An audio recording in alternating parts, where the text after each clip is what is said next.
We are back for another episode of NRL Offside, live and loud. And JC, what a tumultuous week it has been in the NRL. Mate, it started with last Wednesday, the controversy of Origin with Kalen Ponga's send-off. Hot on the heels of that, we had the resignation of Andrew Abdo as the NRL CEO. Mate, that was the catalyst for our fearless leader, Peter V'landys, to resume that role. Mate, it was all capped off with an extraordinary weekend of football. Mate, there were up and down results all over the park. 3 of the top 4 teams were beaten. And, mate, shock of shocks, the Dragons, mate, the NRL's reigning hapless Buffaloes, they finally broke their seemingly never-ending losing streak, mate. I was absolutely gobsmacked, as I'm sure you were. But before we do get to that, JC, mate, how are you? How's your week been? G'day, Noz, and hello, listeners. I'm okay, though I still haven't gotten over that crap performance by the Roosters on the weekend. You know what it's like with me. It takes me, I won't even say a few days, it takes me a few weeks to get over bad losses. But I'm really looking forward to dissecting the Blues. I'm calling it the Great Escape in Origin 1. And I'm going to say up front, I didn't believe Kalen Ponga deserved to be sent off, but I'll leave that for later in the program. So over to you, Captain Noz. Mate, start off our set, mate. Well, mate, as per usual, we have a jam-packed slate. I mentioned the fact that there was plenty going on in the week that was in the NRL. In terms of our program there, Johnny, mate, Speed Round, there has been a little bit of controversy with Speed Round. We had some listener feedback that the theme songs become a bit stale. So we are changing it up a little bit, JC. We listen. Mate, we listen here at NRL Offside. And in that vein, mate, we're riding the zeitgeist. So we're going to take it to a new genre. Hopefully the kiddies will like it. Now, what caught our eye? Unsurprisingly, you've got an Origin eye-opener. I've got a few scattered across the round, but I will be making a trip back to our friends at Channel 9. Maybe something for you to chat about next time you hit the sauna with your mate Brace. The grapple, again, it is that time of year. So, mate, it's going to be Origin. The round preview, our usual peaks and troughs. Mate, I had a bit of a trough week last weekend, so I'm hoping to revisit the peaks and freeballing. Now, mate, a few things about freeballing. Last week, it was supposed to be a triumphant return. It wasn't really, so we had to make a quick pivot with our new pseudo segment, the wit and wisdom of JC. Mate, this week, I promise our listeners, we are making an absolute return to freeballing. And we're going to revisit a past era. Mate, an era that you probably hold fondly. That's the 1980s, when a young Noah Mitchell hated, and I mean hated, Wally Lewis about as much as I have ever hated anything. So I'll be talking about that peculiar phenomenon of sporting hate, which I'm looking forward to. But firstly, Johnny, I mentioned the fact that Speed Round has been a little bit of controversy this week. Hopefully people will like our new theme song, and here it is. Speed round. Speed round. Okay, let's start with the Sharks versus the Seagulls. Mate, I thought it was a pretty good win by the Sharks. It's obviously never easy for visiting teams to get a result at Shark Park on a cold, wet evening.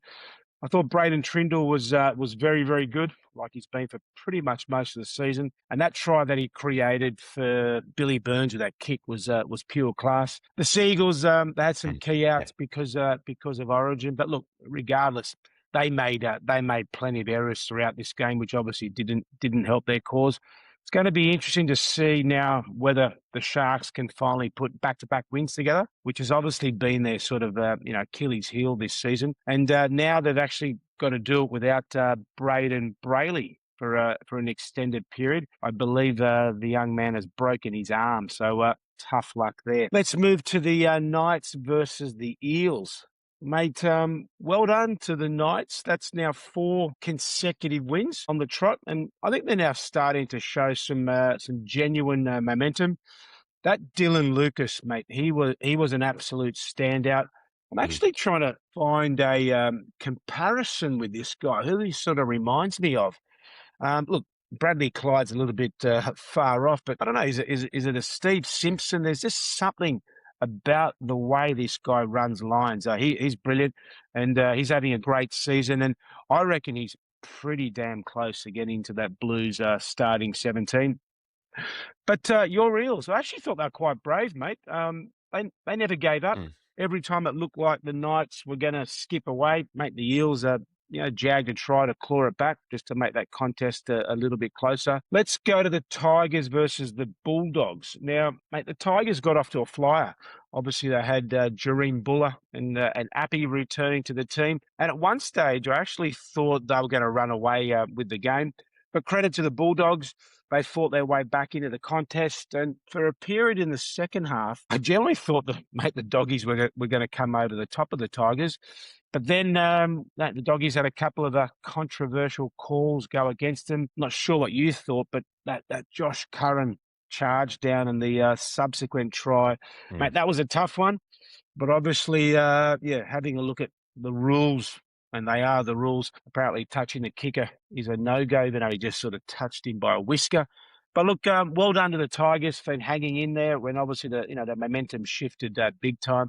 After three consecutive losses, I think this was an important win for Benji and the team. They desperately needed that. Mate, let's go to my boys, the Roosters versus the Storm.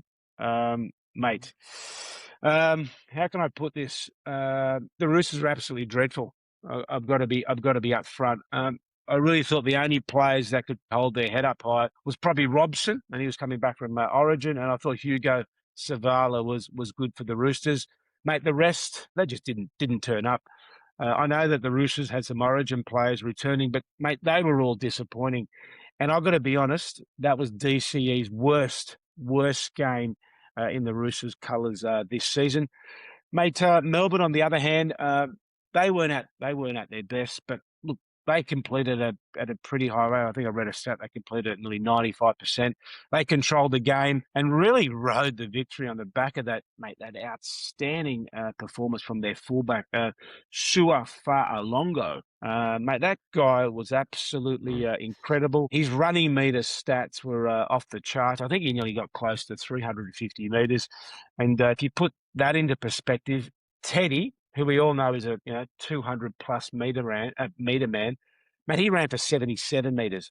So I think that stat really tells a story of the match. So as I said at the start, that performance ruined my friggin' Sunday because it happened Saturday night, and it does take me a few days to relate. Can you relate to that, Noz, when your team has a bad performance?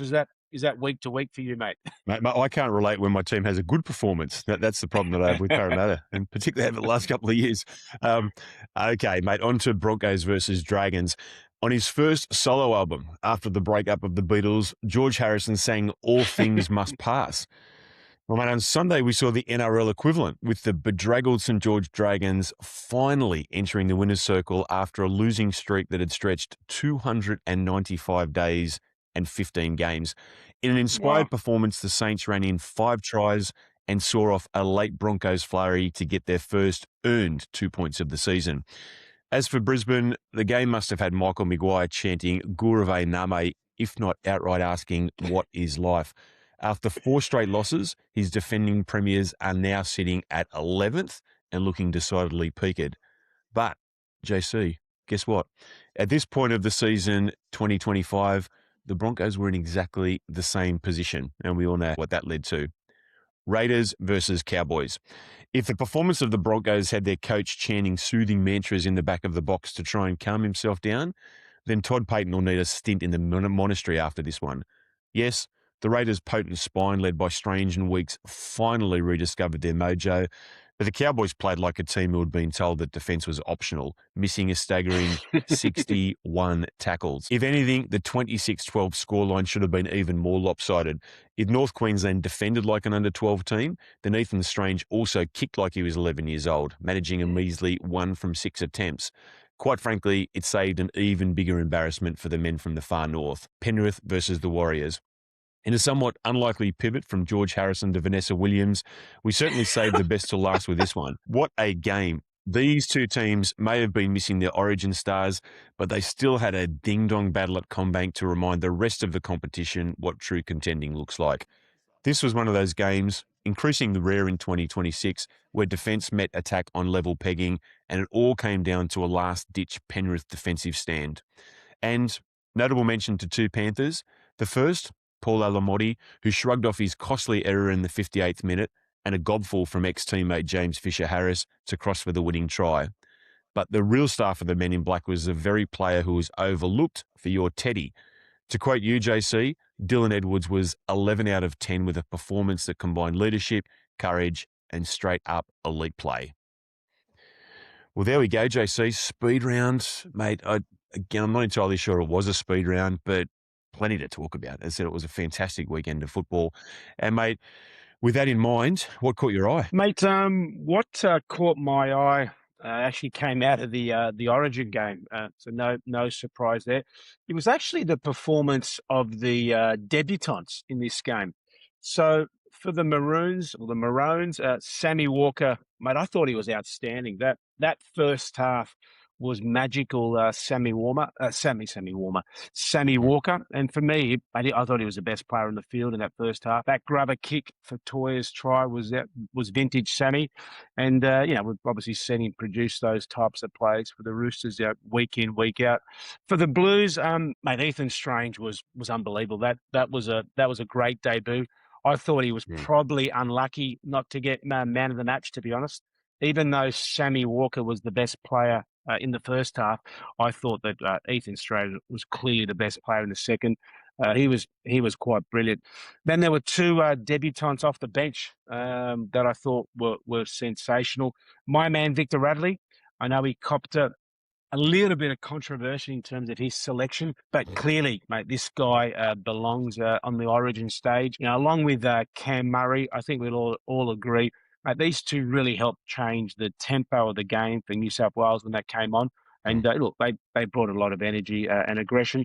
And finally, I want to give a shout out to young Casey McLean. Man, he wasn't even expected to play, but obviously, after the injury to Kohler, he got his opportunity. And mate, this guy handled it with ease. I've said it before, and I think even Joey Johns mentioned it during the commentary as well. Casey McLean reminds me of a young Laurie Daly. There's just something about the way this guy sort of, carries himself and obviously attacks the game. But well done to the Blues, obviously Teddy in particular for that match-winning try at the death. As I said, it was a great escape, but it's a big shout out to all the debutants. I thought on both sides, mate, every one of them stood up on the big stage. Mate, I've got a couple. I've bounced around a little bit, but the first one, mate, we can't go without talking about Dylan Edwards. I know I mentioned him in speed round, but he was incredible against the Warriors on Sunday night. Now, this was a Penrith side that was missing its two captains. Cleary wasn't there. Yo wasn't there. They were being rested after Origin. And, mate, Dylan Edwards just stepped up and showed what real leadership's all about. He showed up every single time his team needed him. When they needed a hard run, Dylan was there. When they needed a tackle, Edwards was also the bloke who stood up and did that. Mate, even when Alamotti got that gobful from Fisher-Harris, it was the first bloke there pushing Fisher-Harris away. It was Edwards. Mate, it was an absolute masterclass in leading your team. But the pivotal moment was his last gasp tackle on Jacob Laban. So where the Warriors were attacking the line right towards the end, Edwards comes from the clouds and just gets Laban by his actual bootstraps. It was a phenomenal effort and really a capstone on what was a tremendous performance. Mate, it's becoming increasingly obvious that the Panthers are going to lift the trophy in October, but when they do, mate, this bloke will be a major reason for that. Mate, the second, we can't go without talking about the St. George Dragons. I mean, fair dinkum, that game was like a dam bursting. And quite frankly, it was actually really enjoyable to watch. Mate, the Big Red V, mate, they played with a sense of joy. They almost had a lightness, like they were ignoring the previous 295 days, the struggles over the last 10 months. Now, I know I have a propensity to come up with ridiculous hot takes, JC, but don't be surprised if this team makes a bit of a mini run. Parramatta and the Gold Coast could be looking at a bit of a tussle to avoid the wooden spoon. I just had that feel after that performance. That was St. George turning a corner. They certainly played with a lot more zest and spirit than they've been exhibiting up to this point. And finally, JC, I can't go without talking about this, mate, but the Channel 9 coverage of Origin. Now, I mentioned last week that I'm usually a Foxtel man. I'm forced to watch Channel 9 for Origin and for the grand final. But, mate, as per usual, it just had everything going on. Mate, it started with Phil Gould's snazzy ensemble. Mate, what was with his outfit? So he had a black shirt and a black suit, and he had an incandescent blue tie. Mate, made him look like a cross between Ron Willey coaching North Sydney circa 1981 and Al Capone. I don't know if that was a look that Phil was going for, but if it was, he certainly pulled it off. Mate, the second thing, when they throw to an assistant coach who's invariably an ex-Origin great like Jonathan Thurston in the dressing sheds just before the teams run out, and they then whisper inanities into the screen like, the boys look really fired up. I mean, what would we do without that, Johnny? What would we do if we didn't know that the Queensland and New South Wales teams were fired up just before they ran onto the field? But mate, that was all overshadowed by what was my favourite part of the telecast. I don't know if you saw it. You probably did. But Emma Lawrence interviewed Sam Walker after the game. And for some reason, she interviewed him like he just lost his entire family to a suicide bomber. It was like, calm down, Em. It's a game of football. I'm sure Sam's upset, but, geez, you're approaching it like you should have a black veil on. So, mate, again, I'll be really looking forward to game 2. Again, I mentioned that it's one of the few times in the year that I do watch the Channel 9 telecast, but they didn't disappoint. Okay, so on to the grapple. Now, it is, unsurprisingly, an Origin post-mortem today, JC.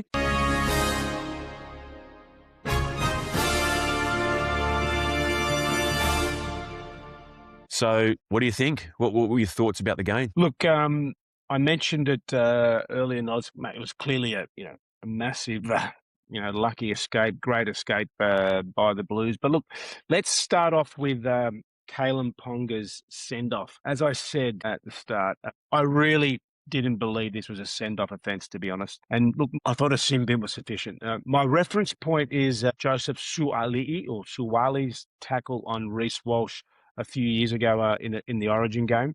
For me, that was far worse. Suwali definitely launched himself, and if you remember, in that particular tackle, he was sort of a little bit airborne when he made contact with Reece. So I thought he was a little bit tough to be sent off. If Ponga stayed on the field, or even if it was only a sin bin, I believe Queensland would have still probably won that game.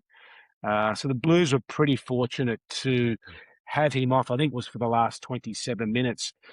Outside of the Ponga send-off, I thought the refereeing was pretty good. There weren't an endless amount of penalties as we expected, and there wasn't a truckload of six again calls. So I thought the game was really allowed to flow, which was good. Queensland were pretty much flawless in that first 30 minutes of the game. I don't think they made a mistake. I think they completed it at 100% for pretty much that period. And at 20-0, I'll be honest, I was thinking, mate, here we go again.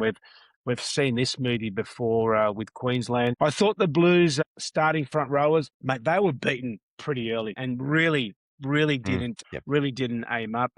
Nathan Cleary, on the other hand, there was a lot of pressure on him leading up to the game. Obviously, that whole talk, he's never dominated Origin, but I really thought, mate, he nailed some big moments in that match when it mattered. And obviously that 40-20 was a real momentum changer. And then we saw the Hail Mary at the death where James Tedesco somehow outleaped the hammer.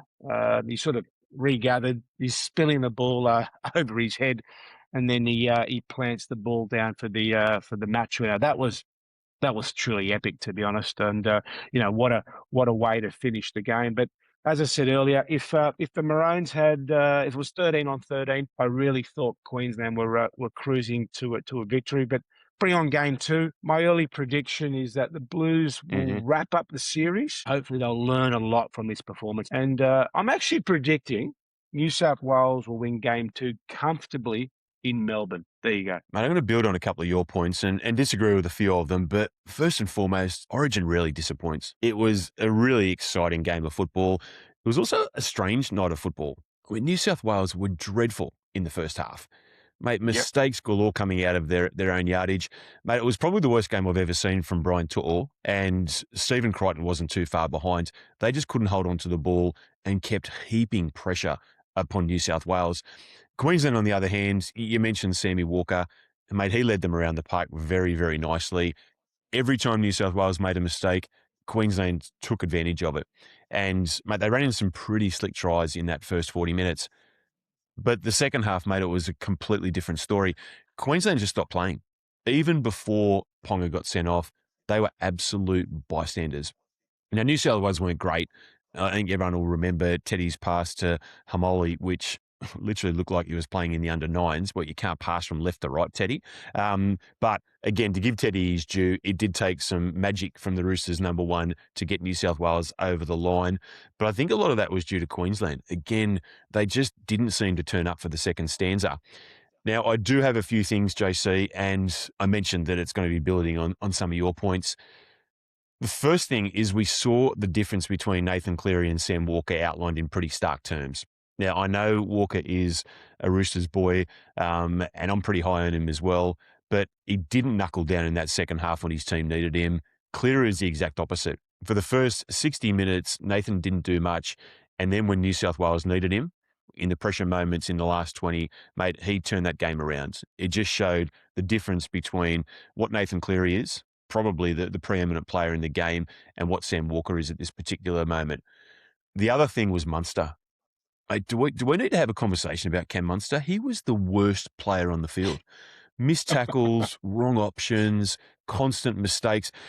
Mate, Cam's headless chook routine can sometimes lead to great creativity, but last Wednesday night, mate, he was just gushing blood over everybody. The worst thing that he did, which was probably the worst play of the entire night, was that set restart he gave away on the fifth tackle just before New South Wales' second try. That was literally one of the pivotal moments of the game. New South Wales was starting to turn the momentum, and then Davey Munster gives that penalty away, and after that, New South Wales had all of the running. Now, you mentioned Ponga's send-off. It was obviously the big story of the game. Made a couple of things. I don't like the send-off rule. We've now been talking about it for the better part of 40 years. I really think it needs to be revised. If a team loses a player, that pretty much is the end of the game, particularly the way that football was played in 2026. They might as well actually just declare the other team the winner. But I still think it was actually a send-off. Now, I know you don't. You thought it was just a sin bin, but he went in with reckless intent. Mate, it is on the defender to make sure that he's not going in recklessly. And, I mean, the end result was Tolu Kula laying on the ground concussed with blood dripping out of his ear. I thought it was well within the realms of what constitutes a send-off, even though I don't necessarily agree with the rule. A little bit of an aside to the send-off. I don't know if you noticed this, JC, but Laurie Daly in the coach's box, they've went to him and he was yelling out for Ponga to be sent off. Mate, it was a terrible, undignified look. I mean, come on, Loz. That was absolute Bush League stuff, and it's certainly not becoming of the New South Wales coach.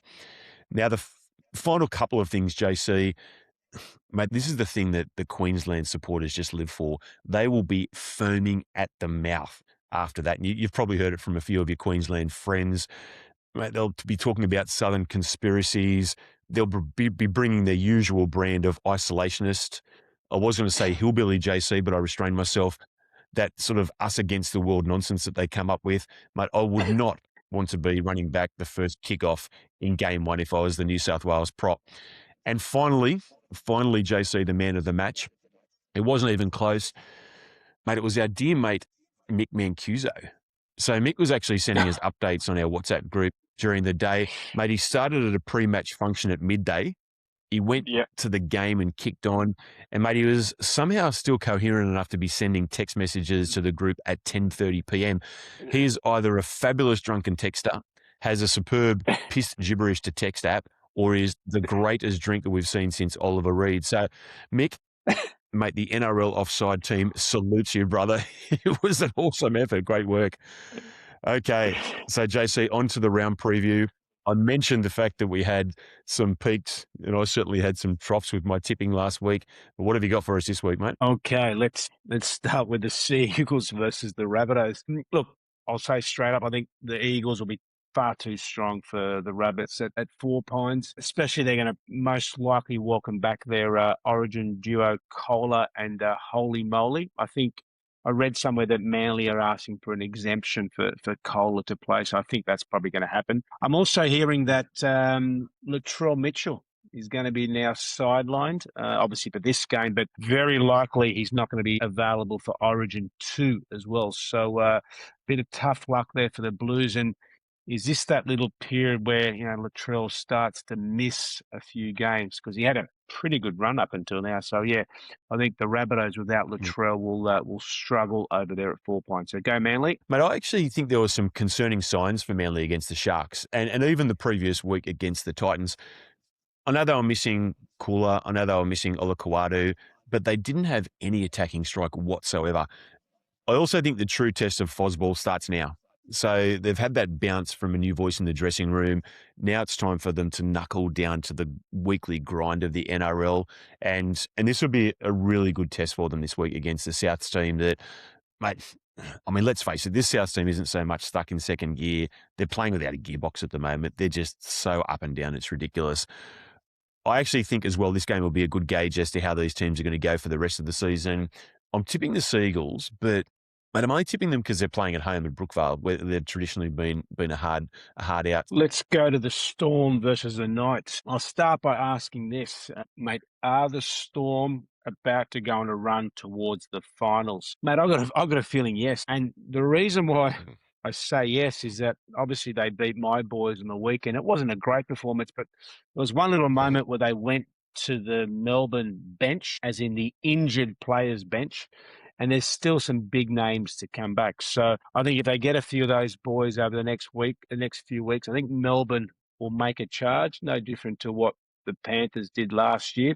Just on the Knights, look, they deserve, mate, plenty of credit. These guys are coming off a pretty strong month of football. I think they've pretty much won all of their games over the last month. And finally, they're showing some consistency, which, mate, we haven't seen from the Knights in a bloody long time. But look, it's going to be a tough ask playing Melbourne in Melbourne.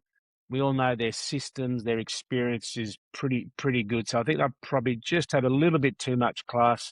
So I'll tip Melbourne at home in a tight one. Mate, everybody is ready to play in this Storm team as being back. But the question I will ask you, JC, is are they? So they broke their, unstorm-like losing streak a few weeks ago. But in the 4 matches since, they've towed up an understrength Tigers team. They've beaten the human turnstiles with the Parramatta Eels. They've been dominated by the roller coaster ride that is the 2026 Canterbury Bankstown Bulldogs. And, mate, they overcame a Roosters team on Saturday night that was doing a me, myself, and Irene impression and pretty much just punching themselves in the face for the entire game. Mate, I am going to go out with one of my patented swashbuckling tips here. Mate, I think the Knights will towel this mediocre Storm team up. A few weeks ago, we were talking about Melbourne's defensive hexagons. Mate, I think that's going to make a return this week. I think Newcastle are going to beat them quite easily. Well, it's a big tip. Okay. All right. Stay tuned.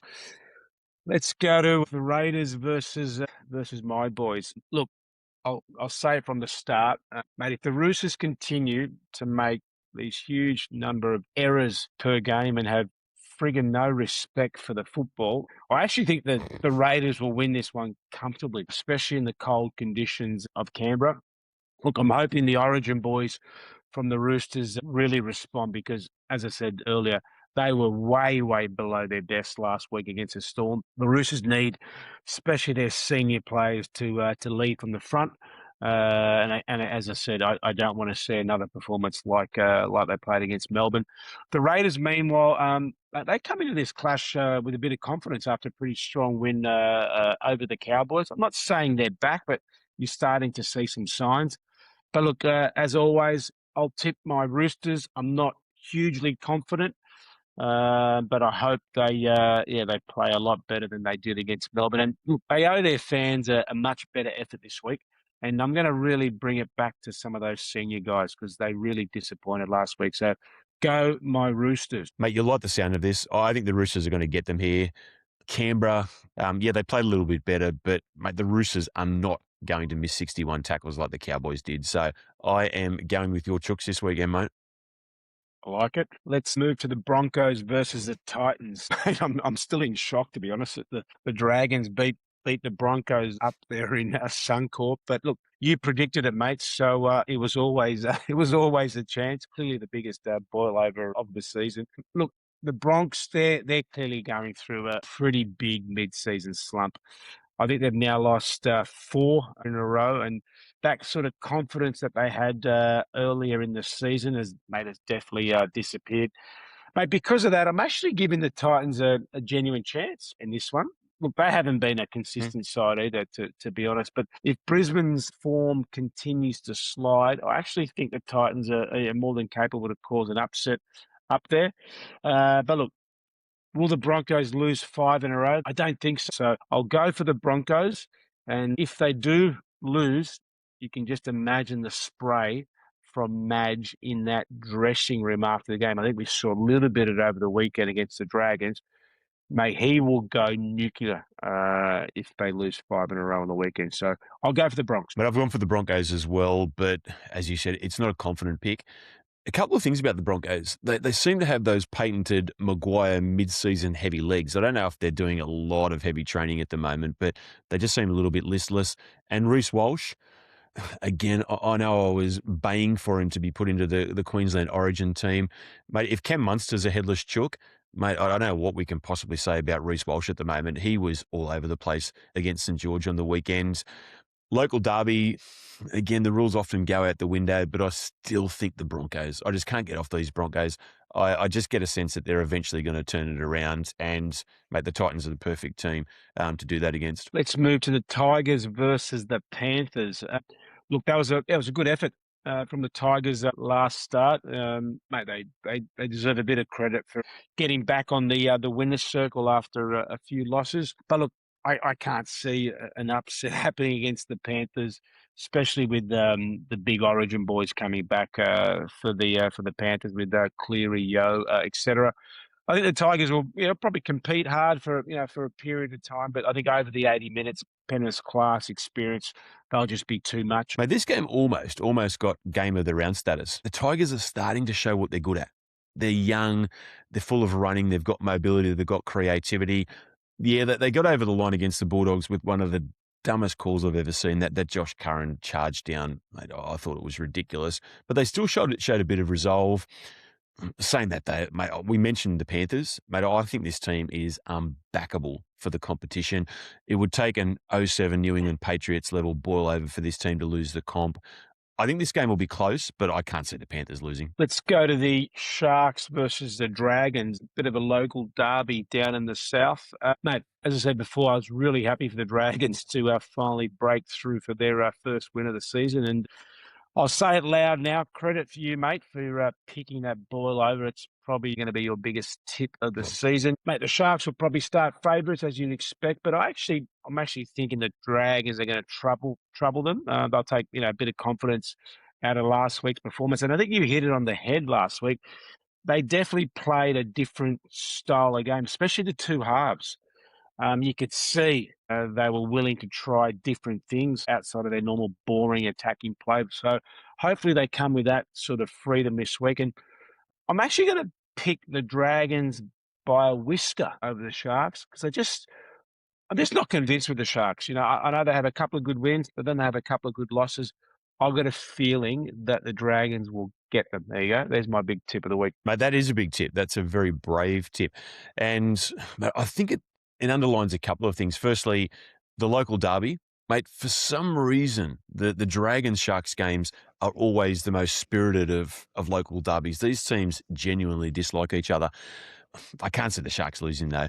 Mate, the Dragons, despite the fact they play with plenty of spirit against the Broncos on the weekend, mate, they still have some pretty profound defensive issues.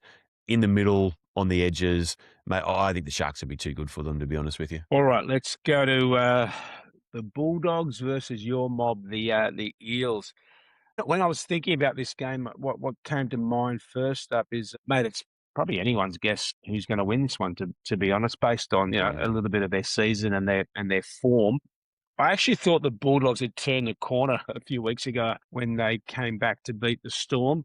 But then obviously they had that loss to the Tigers last week, and they're probably still still in that sort of slump. Mate, your guys, the Eels, on the other hand, as I said earlier, I thought they were very competitive against the Knights. They showed some spirit. They were quite brave and had plenty of fight, by coming back when I thought they were going to be booted. They didn't get the result, but, I think there was a couple of positives to come out of that game.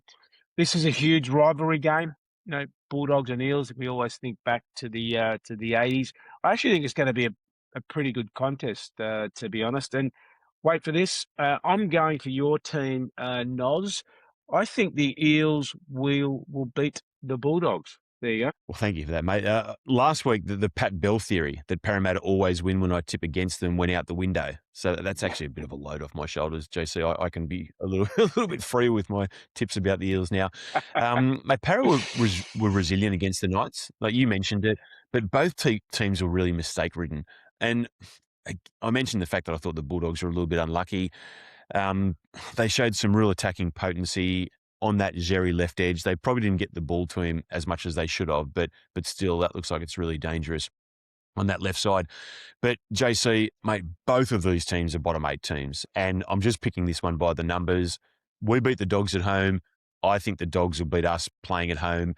A 50-50 season split on home field advantage is probably the best encapsulation of these two trundlers. So I'm going for the Dogs with this one. All right. Hopefully that theory when you tip against them goes the other way. All right. Let's go to the Cowboys versus the Dolphins. I think you've got this as the game of the round. Look, I really think the Dolphins at the moment have probably made everyone's favourite team to watch, to be honest. Their performance over the last 6 weeks has been fantastic. They're playing with a lot of confidence. Their attack is first class, and they've probably really started to pick up their defensive structures as well. The Cows, on the other hand, they'll be looking to bounce back after that pretty disappointing loss last start. I think they'll be competitive, but I just think the Dolphins, mate, they'll go to another gear, and I think they will win this one, even though the game's been played up in Townsville. So, the Dolphins for me, and I think they'll continue this winning stretch. They are top 4 bound right now. So, go the Dolphins. Mate, this game almost got tossed from its position as game of the round after the Cowboys' hopeless defensive display against Canberra. I mean, they were absolutely abysmal. But I did retain it so slightly based on the fact that they are a vastly different team when they play up in North Queensland. I'm really looking forward to this game. I think it will be a mouth-watering clash of two attacking juggernauts. I also think the Finns will benefit from the week off. They had a couple of their big guns in Flegler and the Hammer playing in Origin. I think they would have really appreciated not having to play last weekend. But again, I'm going a little bit left of centre here, JC. I'm leaning the Cowboys. Now, I'm basing that on home field and a few midweek Todd Payton sprays. But in any case, I'm looking forward to a corker. Okay, now on to free balling.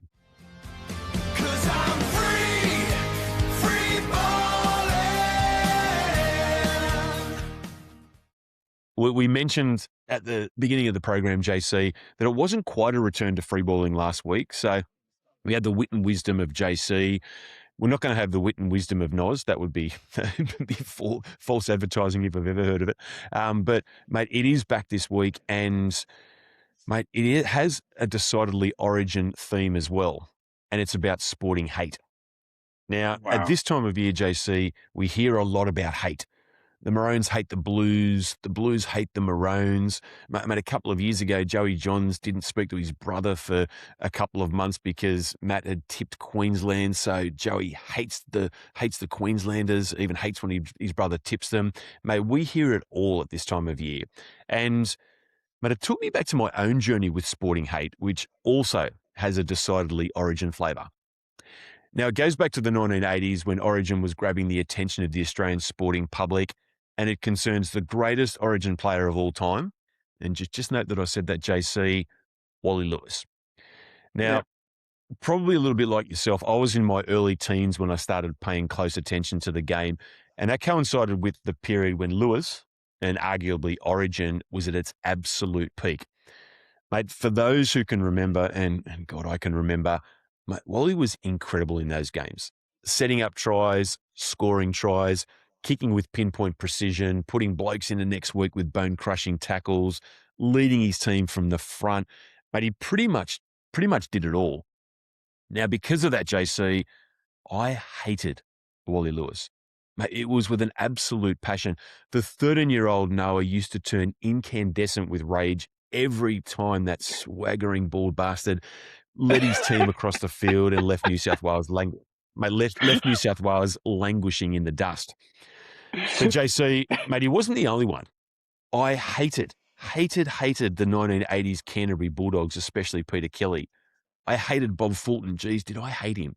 And then a few decades later, when they started dominating the league, I despised, with a capital D, the Melbourne Storm. Mate, as an aside, I also hated Joe Montana and the San Francisco 49ers and the 1986 English cricket team.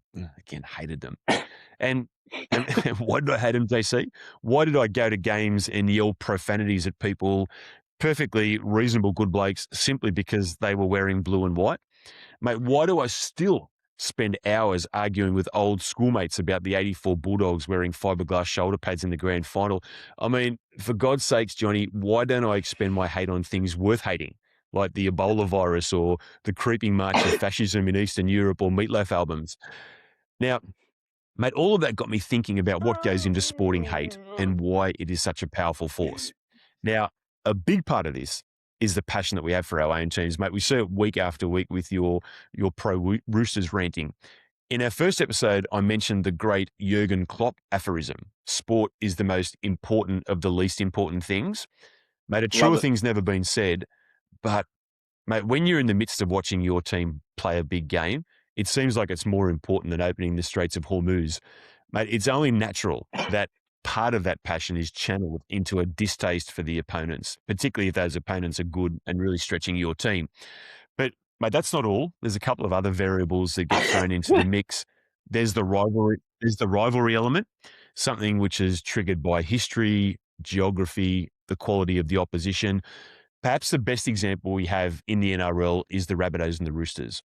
They have 118 years of rivalry where they've just hated each other. They're right next to each other.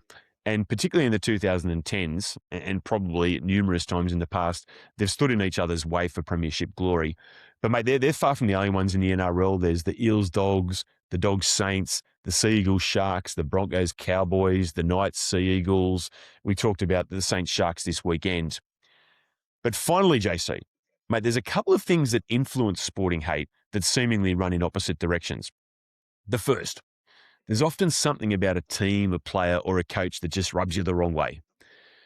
Now, I'm going to use Bob Fulton as an example here. Mate, there was just something about the way that Fulton and his teams conducted themselves that I just did not like. But the flip side of that one, JC, that counter intuition that I was talking about, mate, it's almost perverse. It sometimes reflects admiration. Now, I can't believe I'm saying this, JC. I may well edit it out. But that Canterbury side of the 80s, the team that I hate more than any other, mate, they were great. They were big. They were tough.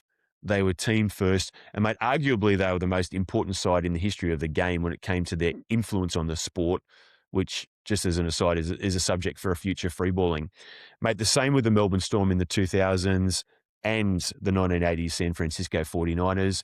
But, JC, I'll make you this promise here. I will cut out my tongue before I say anything positive about the 1986 Pommy cricket team.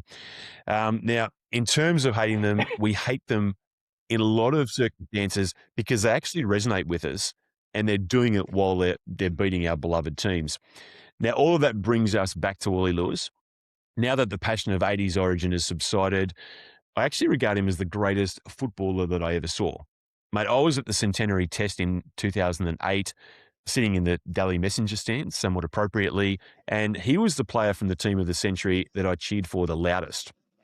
And finally, JC, sporting hate, and I'd just like to stress here, mate, it isn't real hate. I would very happily shake Peter Kelly's hand and buy him a beer. I thought he was a tremendous footballer, but it is one of those things that makes being a supporter so much fun.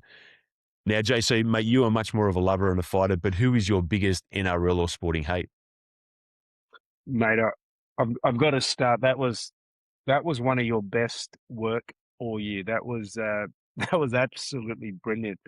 I can definitely see where the hate is coming from. The common theme is when somebody is bloody that good, we tend to hate them. Look, I can definitely relate to some of your sporting hates. but obviously, maybe not as strongly or as eloquently as you put it, mate. My first sporting hate actually came from tennis. As you know, that was my first true sporting love, and John McEnroe was my huge idol. I absolutely despised Ivan Lendl. Not only did the guy leave sawdust all over the court from friggin' rubbing it onto his grip, but more importantly, mate, he was one of the few guys that could beat McEnroe, and that used to really piss me off. In rugby league, look, my sporting hate is obviously naturally the Rabbitohs, being a Roosters supporter. A bit like you, mate, I couldn't handle Wally Lewis. I couldn't stand him, to be honest. Not because he did anything wrong per se, that he was that good. In Origin, he was clearly the best Origin series has ever seen. He tortured the Blues for so many years, and I always felt like he had the ref in his pocket, so that used to piss me off big time. And yeah, I wasn't a big fan of Cam Smith either. But again, it's a bit like what we said about Wally. When they're that good, you sort of tend to hate the guys, not in the true sense, but obviously on the sporting field. So there's a few from my side, Niles. But they were great ones. And I was just thinking about that when you were saying it. Maybe our podcast competitors will be hating us now because, mate, that was an absolute rip-roaring segment. Now, we are onto our outro, JC, and we'll end it as we always do with Vox Popping. Now, unsurprisingly, Origin produced a deluge of Vox Popping responses from our listeners. Mate, so much so that it was hard to choose. But I did choose this absolute peach from my brother-in-law, Doug. Mate, I love Doug. He is a great bloke, but, mate, he's far from an avid footy fan. In saying that, though, he is a scholar of life, and he sent me this one regarding the Ponga send-off. State of Origin was great last night. I reckon they should arbitrarily introduce obstacles anytime one team gets too far ahead, rollerball style. It turned a contest that was winding down into a gripping event. Now, a couple of things. Doug probably hit the nail on the head with his description of Ashley Klein's refereeing on the night. Arbitrary obstacles was probably as good an encapsulation as any. But also a note to listeners, whenever you sound check a James Caan film, mate, you're going to get an instant walk-up start in Vox Popping. But now, Jay, so this could be a little bit controversial. We've been talking about controversy during this particular episode, but we're going to turn Vox Popping on you. Now, all the Roosters fans on our school WhatsApp group, mate, they were absolutely melting down on Saturday night after the Melbourne loss. And at 9:23, mate, you sent this message through. Sua Fajoli was 12 out of 10 tonight. Sua Fajoli. Now, mate, your footballing analysis may have been spot on, but Sua Fajoli? Mate, you've somehow managed to turn Fa'alongo, a proud Samoan name that's frequently used as a chiefly title, into Fajoli, the Italian word for beans. So, mate, I don't even know where to go with that. Mate, what have you got for our Vox Popping? Do you have anything to say? Or? Oh, mate, I'm sorry about the Fajoli. That was gold, Italian gold. That's what happens when you type really fast and you haven't got your reading glasses on. I received a message from one of my good Roosters mates who's actually based in Switzerland. There you go. We are getting global, mate. Mate, he listens to the show every week, and he sent through some feedback, and he wrote, one feedback is the speed round jingle. It needs a revamp. So as you said at the start, mate, we listen to our listeners, so no doubt that's been tweaked. So good feedback from my good mate. And then he also writes in the same chat, he says, any chance you pump out an Origin debrief special or a Origin 2 special preview? People are gagging for State of Origin content. So that's good to see. People are wanting more. Maybe we have to change our program to NRL onside and not offside. So good feedback from far away in Switzerland. Keep it up. And yeah, I'm still pissing my pants over the Fajoli. That's going to take a lot to beat this year, I think. A couple of things about your mate's feedback. First and foremost, I'm not going to say I wasn't hurt by the speed round theme feedback, mate, but as I said, we do listen. We do adjust where needed. And if your mate likes Origin content, I've just looked at the timer. We've gone about double the time that we normally do today. He's got plenty to listen to this week. Now, in that vein, guys, Again, we have come to the end of the program. We always say it at this particular juncture, but make sure you subscribe. If you're watching on YouTube, follow. If you're listening on Spotify or Apple Music, please just click the subscribe button at the bottom of the podcast. We do have our feedback email address, so nrloffside@gmail.com. We'd love to hear from all of our listeners.